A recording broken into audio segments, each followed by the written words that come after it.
Shalom, shalom, beloved viewers and subscribers. We're here again, the Nazarene of Yahuwah, with lesson 27 in our Learn Yahudyth with the Nazarene of Yahuwah series. And we're excited to have you. We know you have missed us and missed having the lessons. And we say Toda Rabbah for your continued intercession and supplications made on our behalf, your takunun and your tapala to Yahuwah. Well, this lesson is, it promises to be an exciting lesson. We will seek to respond to some questions. And last lesson, in lesson 26, I would have indicated that the intention is to do some practice statements in this particular lesson. However, in speaking with Zakan Shamaryahu, we would have determined that before statements and questions can effectively be constructed, one has to learn words. So even as we would have learned the letters, and then letters form words, and then words form statements, questions, etc. So for lesson 27, we are going to be supporting the construction of your words catalog, your words library, your list of words, your words that you may pull on when you need to construct statements or questions. So let's get into lesson 27. Let's begin. So in the previous lesson, the question was asked, is there a difference? And I'm just stating it in my own words, but the question was asked, is there a difference with shalak for your male or your female? Should it be shalak for female and shalka for males, or should both be shalak? Or, so there was a concern there. And so I will briefly address that. There was also another viewer who indicated the pronunciation of the pa and its original pronunciation versus other pronunciations, and would have indicated that the F sound actually came much later. And we found that statement interesting, and we thank our viewers and subscribers when you contribute to the learning process, because the community is learning and is better when all of us have input. And so I decided not to simply Google something or to make loose statements, but to do constructive research into what was said, and the findings will be presented in this video as well. And finally, we will look at body parts. Maybe not all the body parts, but primary, external, and internal parts of the body that are mentioned in scripture. And so there are some things we will not look at primarily because it is not a common word or a word that is used in scripture, which would not have a Yahudyth word affixed. So we will look at these three as the objectives for today's lesson. Yada Yahuwah. So first we want to understand, and in lesson 25 we would have touched on different branches of Semitic languages or Shamitic languages. And so there are different ancient Semitic languages which followed the Sinaitic or Sinaitic language structure. So following Sinai, you would have had various people groups having versions of the language. So you would have those who were East Semitic, Northwest Semitic, Central and South Semitic, Ethiopic Semitic, among others. And these have similar writing structures. There are some of them that share similar letter forms, meaning the middle script, which is sometimes referred to as the Paleo script, is shared. So you may find the Phoenician, the Moabite, the Canaanite, the Abryth people, consisting of the 12 tribes of Israel, sharing similar letter forms, meaning middle script construct, but they are not all the same, though the script may be shared. It is similar to English, Spanish, French sharing Latin letter forms. So A, B, C, D, E, F, G, all of those letters are Latin letter forms or letters, which are used to form English words, French words, Spanish words, but English, French, Spanish are not Latin. So these are the primary Semitic groups of that time. So we have the Akkadian, which consisted of Assyrian and Babylonian constructs, which of course Mesopotamia is a part of, and that is present-day Iraq and eastern Syria. And we have the Northwest Semitic forms, branches, if you may, which consisted of the Ugaritic. So that would be modern-day Syria. The Canaanite group, and these letter groupings or letter forms would have been shared by the Abryth people, the Phoenicians, the Moabites, the Edomites, the Ammonites, the Levant. Then we have the Aramaic groupings, which would have been shared by those in the Levant and Mesopotamia. So we see the crossing over of some of those forms. And this explains why these various people groups were able to write letters to each other, were able in some ways to communicate some things to each other, because there would be similarities. And again, the letter forms, the script would have been similar. We also have the Central and South Semitic. So you have the classical Arabic and Old Arabic dialects from the Arabian Peninsula. The ancient South Arabian examples, Sabaic, or Sabaic, Minaic, Katabanic, and these would be found in Yemen and southern Arabia.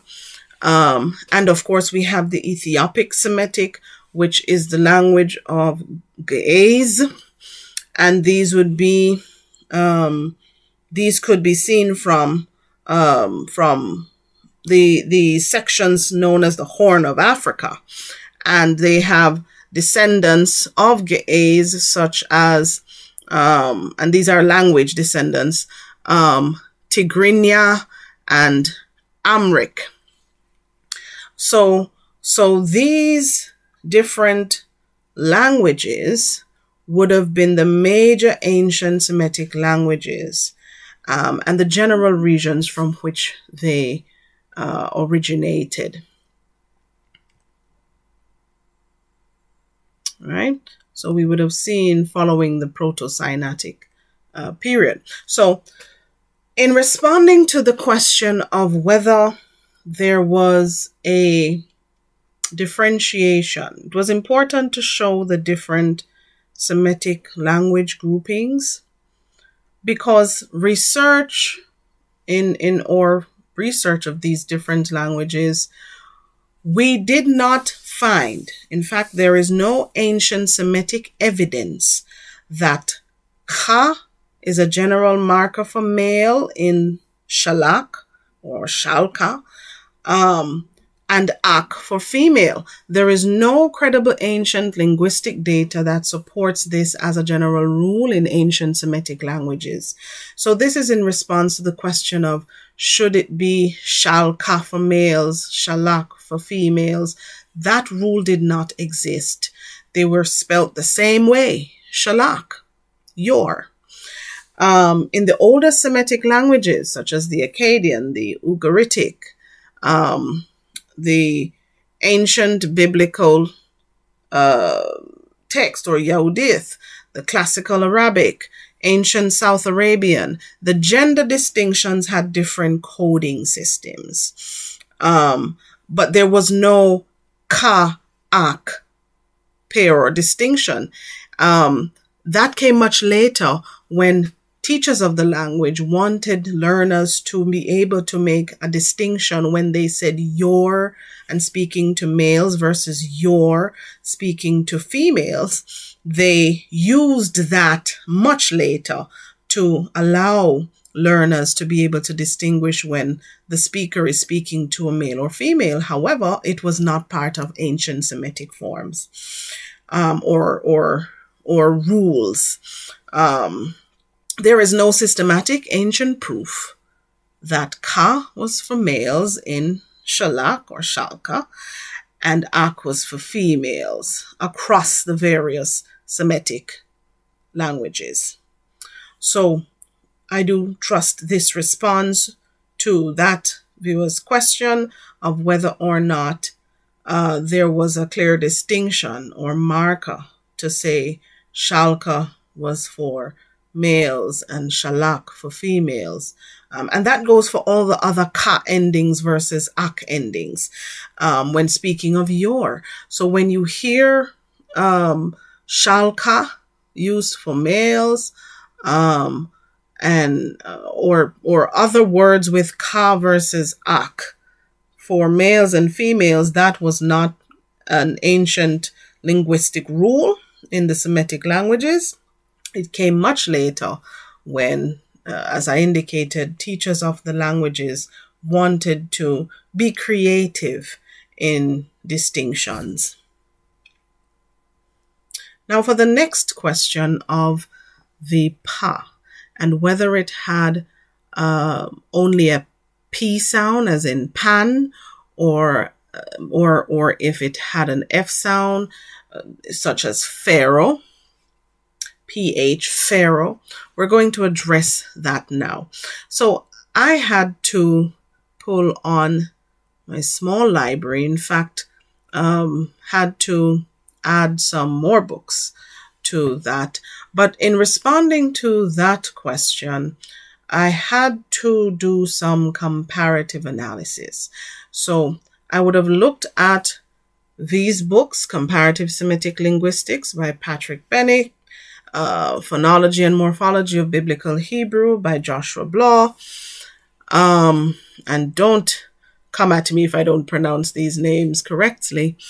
I would have also looked at whether the Greek language had just a strong or firm P sound, as in pan, or if there was a blend of P and F sounds, P and F sounds with the P. So I looked at Vox Graeca, the pronunciation of classical Greek, and also the Greek English lexicon of the New Testament by Walter Boyes. So these books would have been searched. Now, this is an excerpt from Phonology and Morphology of Biblical Hebrew, and unfortunately, I could not find all the pictures I took. And some pictures I forgot to take whilst I was searching the books, but I tried to highlight some. So what I found was that the F sound, I'll try to make it brief, was only really found in the languages, the Semitic forms of Ge'ez, that's the Ethiopic Semitic, and the Arabic Semitic languages. And these were not original sounds, but changes that happened later. They happened to be the only ones that had this later change of an F sound, aspirant F sound. So here highlighted, you will see the shift of the plosive P, as in pan, took place to the spirant F sound, which arose unconditionally in Ge'ez and Arabic. And it would be used after a vowel when not doubled. However, the changes of the Hebrew and Aramaic being transcribed, it still looked like a P, but that what you'd call it, a hyphen or a dash above the P, would indicate where the F sound falls. But this was a later change and not original. Another section of the book, as is highlighted, well, underlined in red. So the writer is looking at Napash and where it came from with the naps, but what we're focusing on is the P versus F sound. So in both Hebrew and Aramaic, the writer is saying P shifted from the P sound from the plosive P sound, as in pan, to an F sound. So it shifted to the F sound following a vowel, but this was a later shift. Other Semitic languages kept the plosive P sound. However, there was a shift that took place at some point with Ge'ez, Arabic, where they would write the literal letter F. But then the F sound was highlighted using that hyphen above the P to indicate you pronounce it with an F sound. The Arabic and Ge'ez forms exhibited the unconditioned shifts. We see P to F. In those languages, F has totally superseded P. So we see where, and I'm probably not the best at explaining this at this time, but the P in essence was the plosive P sound, as in pan, would have been the original sound, and at some point there was a shift. And to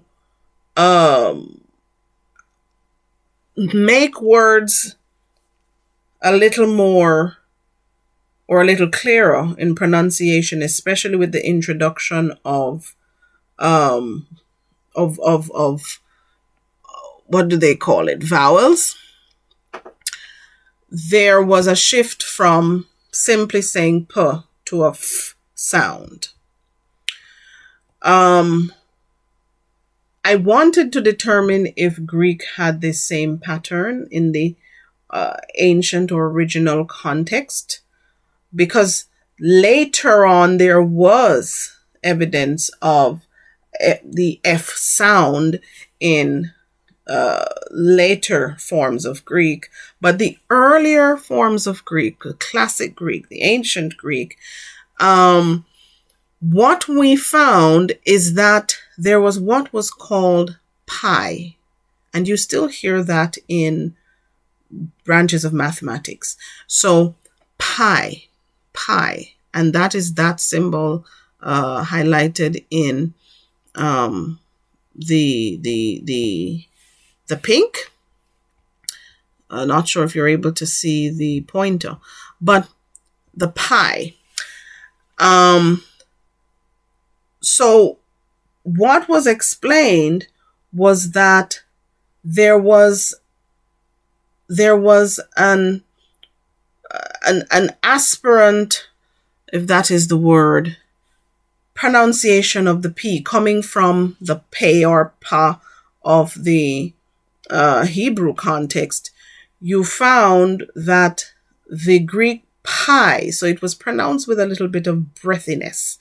That's not a word, but a little bit more breath. So it was more aspirated. So you had pi. So pa. So words were pronounced with a little more breath, if you may. When I searched the Greek English lexicon for examples using the pi, which would have arisen from the pa of the Hebrew language or the Yahudyth, all the uses of the pi have a plosive p sound or p sound with the so there was no f sound to it in essence. So for example here, the pi is used in words such as Pascal and Passa, which of course would be the Greek forms of Pasach for the feast. And so let me zoom up this section here. So we would see the pi, the symbol here, in all the words which were found, and I only took a little picture excerpt of this particular page, but in all the words that were found, skipping through the lexicon, they had the plosive p sound. There was no f sound in the original context. So in the earliest Semitic letter groups, pe or pa, and of course this is lifted from various sources, so you will see the use of their pronunciation of the pa. But in the earliest Semitic letter groups, pe or pa represented the p sound, as in pan. The Phoenician letter group first, which is the first well-attested letter group of the Semitic system, uses p or p. Early alphabetic inscriptions, you'd have heard me mention the Proto-Sinaitic system, as well as the Proto-Canaanite inscriptions, show pictographs evolving into p or pa or pe, and recognized as a p sound letter. So it was always used in its original context as just the plosive p sound. The Phoenician pe gave rise to the Greek pi and the Latin p, both representing p or the p sound, confirming the ancient Semitic value as the p sound and not the f or f sound. Ancient evidence shows pe equals p in earliest Semitic writing systems before later sound changes in specific branches. And we would have looked at some of those branches, such as the Arabic and the Ethiopic Semitic branch of Ge'ez. But let's continue. So what happened in later Semitic branches? So later, as in later than those that would have been Proto-Sinaitic or Proto-Canaanite. This is important for understanding why you see F sounds or even F in some languages today. So Arabic. In Arabic, the letter corresponds to Pe became Fa and is pronounced with an F sound, a different sound. This is a regular sound change in the Arabic branch of Semitic, where Proto-Sinaitic P sound, P, changed into F. So again, this was a change. That is why classical Arabic does not have a native P sound or P and uses the F instead for that letter. So in ancient Arabic, the cognate of Semitic P or Pa was already realized as F or an F sound. But that is a change in that language, not evidence that Proto-Semitic or early Yahudyth or Aramaic had an F sound originally. Other Semitic languages such as Aramaic, Syriac, Phoenician, Ugaritic, Old Hebrew inscriptions all preserve the P sound. Now, some Ethiopic or Ethiopian Semitic languages, which we looked at earlier, Ge'ez, later developed the F from the P in specific contexts. But again, this is a later sound change, not the original. And this is part of how linguists reconstruct Proto-Semitic sounds when they compare different languages, which is one of the reasons I had to also look at these different books which show you the evolution of different Semitic languages where they changed, and also does comparisons and makes comparative analyses of the different Semitic language groups and branches to show you what changed, what remained, what was original versus what came about thereafter. So what does this mean for certain ancient names? For example, I choose to use Pharaoh because it is a known name. So what about the name Pharaoh in English? Well, in Egyptian, which was the language of ancient Egypt, the ruler's title was pronounced closer to per, without an F or a voiced PH sound, such as phone, like in later Greek or English. When Semitic speakers wrote it, they used their letter P or P because that matched best with the Egyptian cluster of letters. Greek transcriptions of Semitic and Egyptian often used the pi. Remember, we talk about the aspirated P sound, so there was a little breathiness in it. Pi. So this symbol was used to approximate the P sound. So whenever the Greeks would translate from the Egyptian or from the Hebraic or Semitic letters, they would use the pi to represent the P or the pa and the pra of those two languages. But in ancient Greek, pi was an aspirated PH, not originally an F sound. So even in Greek, originally, the PH would have been written but not pronounced with the sound of an F. So though you may see Pharaoh written in this way, it would have been Paro.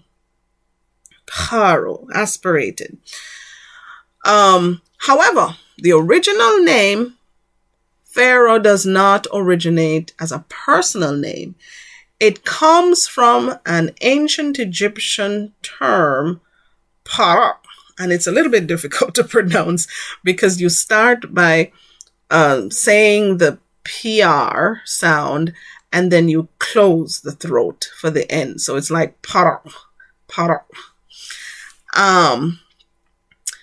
But this name was actually for the dwelling or the royal place or royal palace of the sovereign. So it meant great house, which originally referred to the royal palace and not the sovereign himself. So the sovereigns weren't referred to as para, but the actual dwelling, the palace where they lived. How was it pronounced? So Egyptian writing did not record vowels. And so we had to do some reconstruction of the pronunciation based on the Coptic, which is the last stage of Egyptian, the Akkadian diplomatic letters, Greek transcriptions, and of course, internal phonological patterns. So it's really looking at all the different language forms coming out of that time and the ones that would have had some sort of translation coming over into their language, and looking at what was similar, what remained. So by the time the Hebrews were in Egypt, if during this period, because these are approximate dates, pronunciation likely shifted from para to para. Still no labiodental F sound. So there was still no F sound, as in Pharaoh, which came later on. It was still a P sound, a plosive P sound. Egyptian did not have a bilabial P sound in their language. The shift to the PH representation came later through the Greek aspirated pi. So later on, it was written with PH, but still was not pronounced with an F sound. So it would have been para. When the Hebrews encountered the term, it appears in scripture as paro or para. So from pra to para to para or paro. So notice the pa equals the plosive P. No inherent F sound in the original form. So when the word entered the Greek in the Septuagint, it was written as paro. In early Greek, as explained with the pi, it was originally an aspirated p sound and not a f as in phone. That was not the sound. The F value developed centuries later in later versions of Greek, such as Koine and Byzantine Greek. All right, so as I explained earlier, whilst later Greek forms had the F sound, these were changes that, or you know, the evolving of that sound into later Greek context. So originally, the Egyptian para became the Hebrew para, then the classic Greek paro, aspirated P, not F sound. Then later Greek, which evolved in, such as Koine Greek and so on, evolved into modern European languages with the F sound. And so you get Pharaoh, but it was not, or Pharaoh, but it was not originally the F sound. So the F sound in Yahudyth would not have been original. There was no F sound for the letter Pa that existed. So I thank that viewer who would have made the statement and would have spurred us into doing this research. It was actually fun and it was helpful. So moving forward, you will hear us attempting to change how we pronounce words with the so for example, instead of saying nafash, you will hear us saying napash. Instead of saying pharaoh, you will hear us saying para, which is how our ancestors likely pronounced it. So those words that contained the and in fact the PH writing would have originated in Greek with the aspirated p or from pi.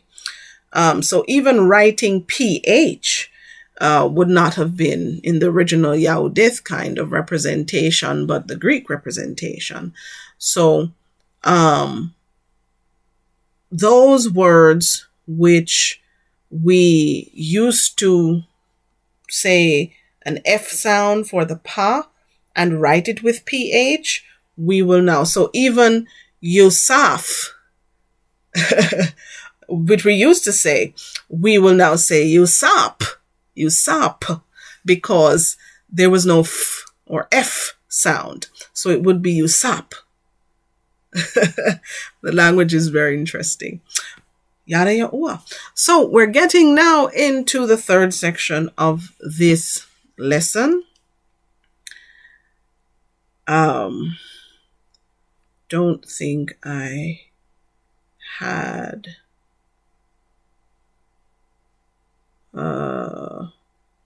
just trying to bring up the notes. So we're getting into learning the parts of the body. And this would be fun. So here we have a picture of two individuals who are really just having fun. Goofy faces. But at least their goofy faces will allow us to identify different parts of the body. So first, we will identify the entire head. And the word for head is rash. Rash. That's the word for head. And you can find this in scriptures such as Barashith 3:15, Shemut 13:9, Thahal 23:5. So the rash would have been, in some contexts, literally the head, or symbolic of authority, leadership, or even beginnings, such as Rosh Hashanah, the beginning of the year, which is in this particular season that we're about to enter, the season of spring. Some countries would have already begun to see spring-like conditions by the time of this video. But Rash is head. The next section here of the body, which is highlighted, is the face. And the word for face is panim. And you may find this in Shemut 33:14, Numbers or Bamadabar 6:25, Thahal or Psalm 31:16. So that's panim for face. Then the eye is the word ayin. Ayin is for eye. And ayin is also the name of the letter for which an eye is used, and the shape of it would have been an eye. Next, we have here highlighted, what body part is this? And if you said the ear, you are correct. And that is azan in Yahudyth. Azan. And of course, for hearing instructions. So we would find that in Shemut or Exodus 15:26, Hadabarim 28:61, or Deuteronomy 28:61 of Torah. We continue to the next body part. What is this body part? Because some persons may be watching with their children. This is the, and if you said nose, you are correct. And in Yahudyth, the word for nose is up. Up. All right. We continue. What section is this? If you said mouth, you are correct. And the word for mouth is pa. And that is also the name of the letter. Pa. Pa. You may in some context see pe, but it's the pa, which we looked at earlier with pronunciation. Next, we have the teeth. The teeth. And the word for teeth is shanim. Shanim. And we may look at Psalm 35, verse 16.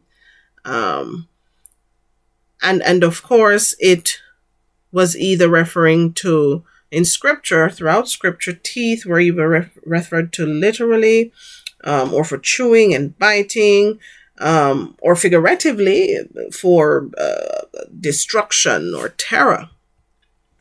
Next, we have the tongue. The tongue. And the word for tongue in Yahudyth is lashun. Lashun.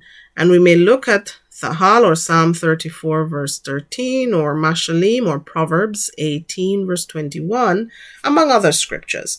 But the tongue represented speech, whether it was speaking well or speaking slander. Lashun for tongue. Next, we have the neck. And the word for neck is tsuar. Tsuar. And that is the word for neck. What do you see highlighted next? If you said hair, you are correct. And the word for hair is shar. Shar for hair. So we invite you to take a screenshot and try it for yourself. Take a screenshot. Maybe you want to print it out, and you will try to remember for yourself the different parts. Maybe you can make it fun using colored markers, similar to what we had, and see if you can remember the different parts of this body or the head. But here's something else that is interesting. And you would have heard different persons across the internet saying it. And of course, we would have seen this some years ago when someone made reference to it. But look at what, could it be that in the very construct of our face is the name of the Father? Look at the between the brows, between the eyes, the yod. Of course, we have the nose having the shape of an A there. When the mouth is closed or open, you find there is somewhat of an H, and most persons stop here and they say, yeah. But we went further. Look at the chin. Look at the chin. The chin has a U shape.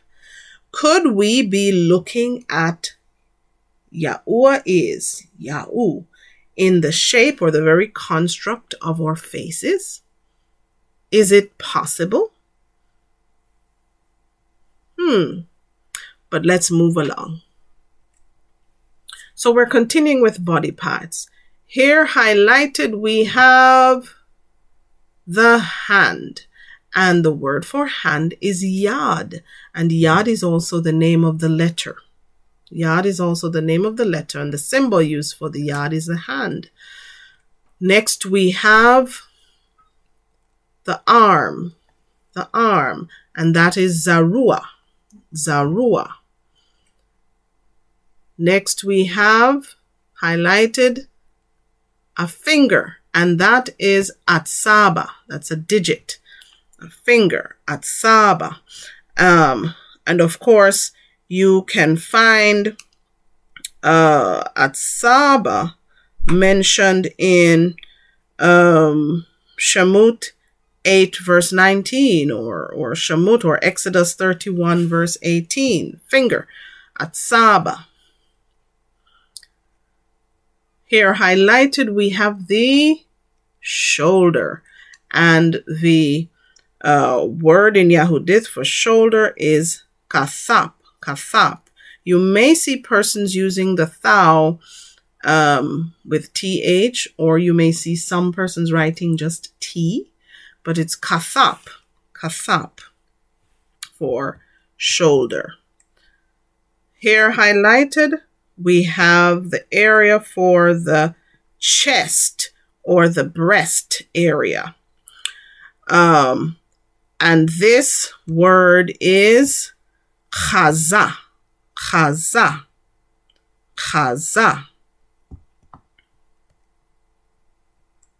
Now here's something interesting. I took a picture of the palm of my right hand as I was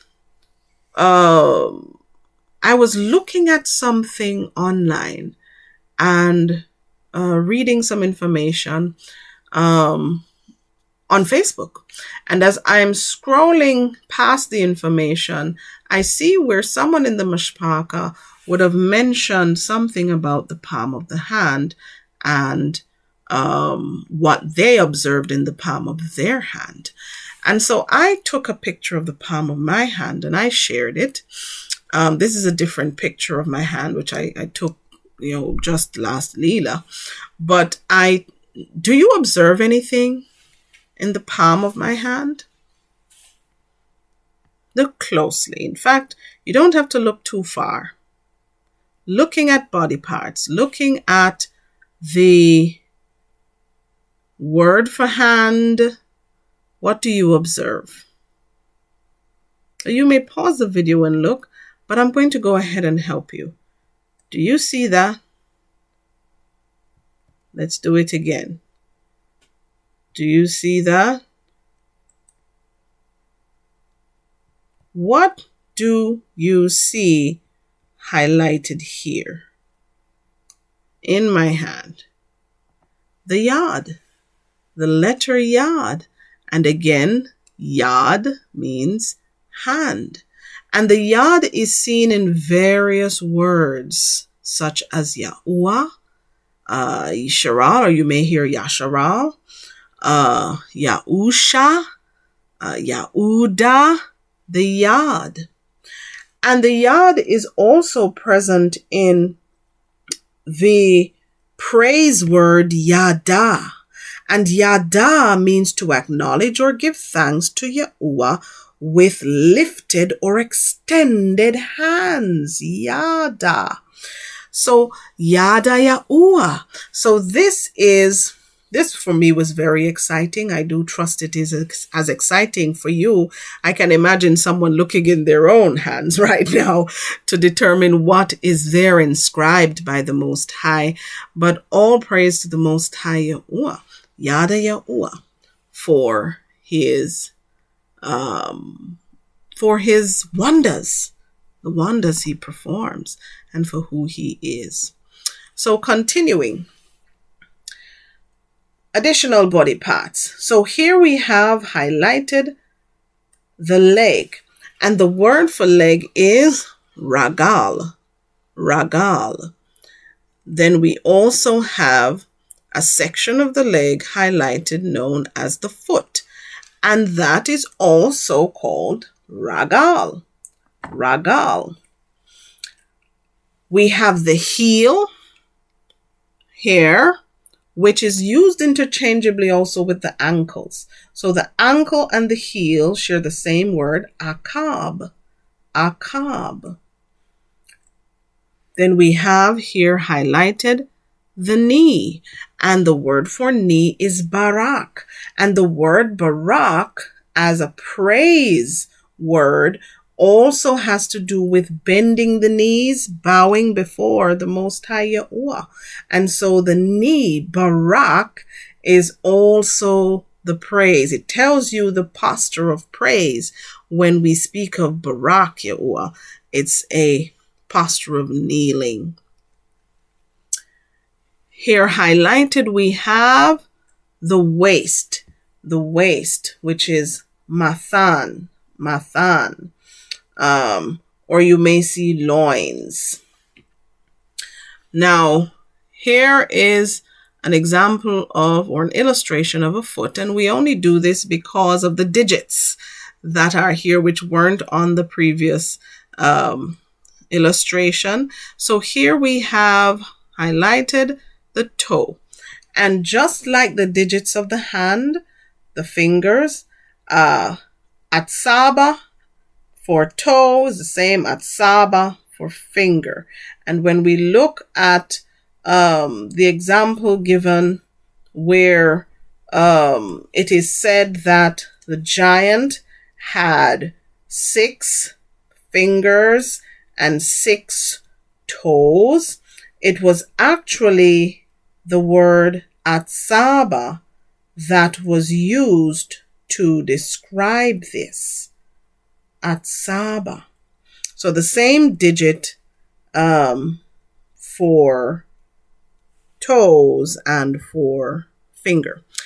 As we said earlier, this is the ankle, and it shares the same word as the heel, and that's akhad. Akhad. You may recall, trying to remember the other word, but anyway, when we saw that story in 2 Samuel 21:20, a giant is described as having 6 fingers and 6 toes, and so the same word ahabah is used. Now we've highlighted something else here, and this is the skin. And interestingly, the word for skin is awur, which shares the same letters as light. So skin and light share the same word, awur. Isn't that interesting? And of course, flesh is bashar. Flesh is bashar, which goes deeper than just skin. But I found it fascinating that the word for skin is awur, which is the same word for light. So there is something in our skin. There is something in our skin, even the way it captures the rays of the sun.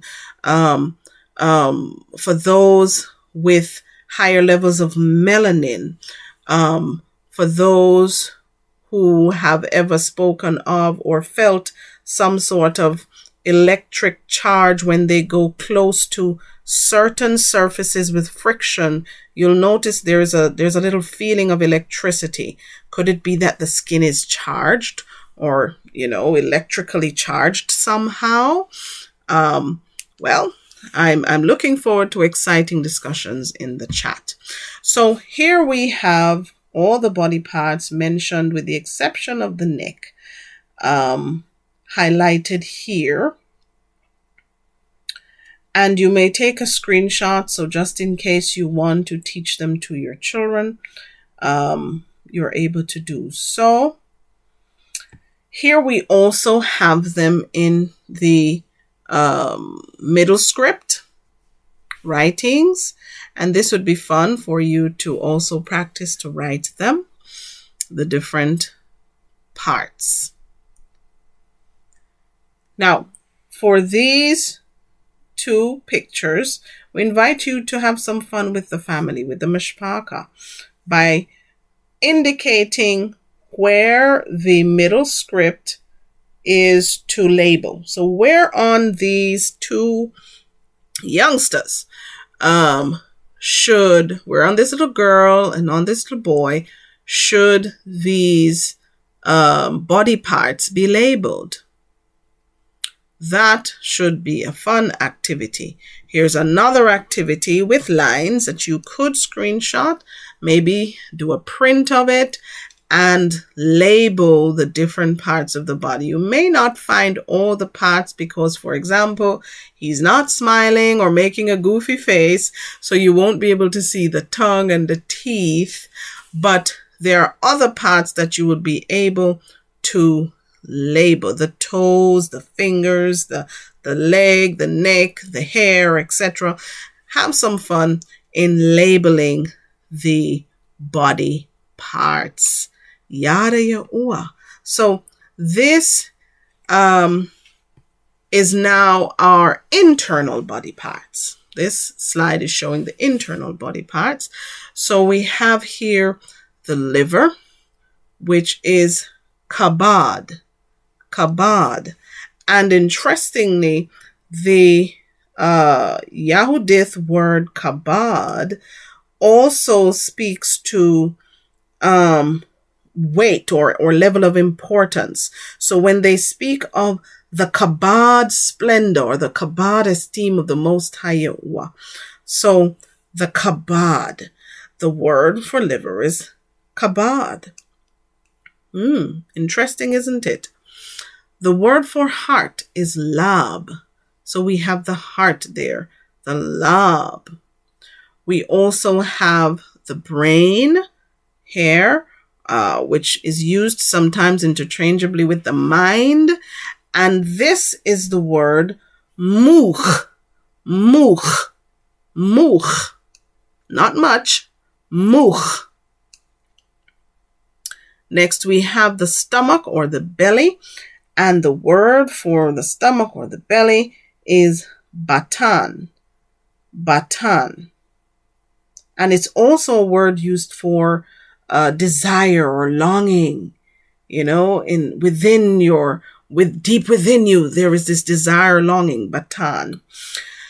Then we have the lungs or breath. Of course, we can't illustrate breath, but lungs is sometimes used interchangeable with breath. And the breath, the word for breath, is ruch. Or you may see in some contexts, ruach. Ruch. Finally, on this slide, we have the kidney, which is kalia. And of course, this is also the word used for inner emotions or hidden thoughts, you know, because the kidney is so deeply hidden, and of course is used to filter what and is an organ used to cleanse the body. So, or thoughts or hidden emotions, what is deep within us. This slide has some blanks so that you may take a screenshot and have some fun in trying to remember or label these internal organs without looking at the previous information. Can you remember these and label them correctly without looking at the previous slide? Finally, we come to this illustration here. We have a bone, but the bone consists of hard outer shell, consists of the spongy parts of the bone on the inside, consists of the marrow. So the word for bone is atsam. Atsam. The word for bone is atsam. The word for marrow I found very interesting is murah. And of course, the marrow in the bone provides nourishment. It's a nourishment within the bones. And of course, it is figurative for inner strength, for strengthening, for nourishment, similar to what a facilitator does, a teacher does, a murah, or you may hear some people saying murah, but it's really a murah. The word is murah. And it's the same word used for marrow, which nourishes the bones and provides inner strength to the bones. And of course, finally, on this illustration, we have the blood, and the word for blood is dam. And so we have here the conclusion of the parts of the body that we intend to look at. And we have one here with blanks. So again, you may practice, take the screenshot and practice. Can you remember the different parts which were illustrated previously without looking at the first or the previous slide? Nevertheless, we say Toda Rabba for joining us for this lesson. We don't want it to be too long. So we are so glad and delighted when you join these lessons. Continue to lift up Thapala and Thakanun, or intercessions and supplications, and earnestly seeking the Most High on our behalf.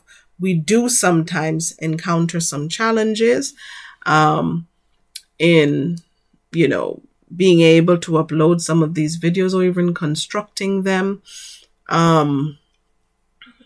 Sometimes the time that we take is because there is research taking place.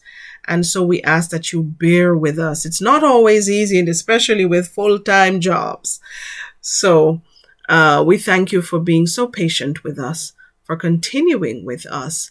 And we say, Shalom. This is an illustration we created, and we say, take a screenshot, share it with others. Shalom, wholeness, health, rest, harmony, tranquility, welfare, prosperity, peace, safety, completeness. Yada Yahuwah. Shalom. Remember to purchase your copy of the Learning Abryth Family Workbook on Amazon. Look down in the description for the link. Toda Rabba for viewing. Shalom mashpakhah.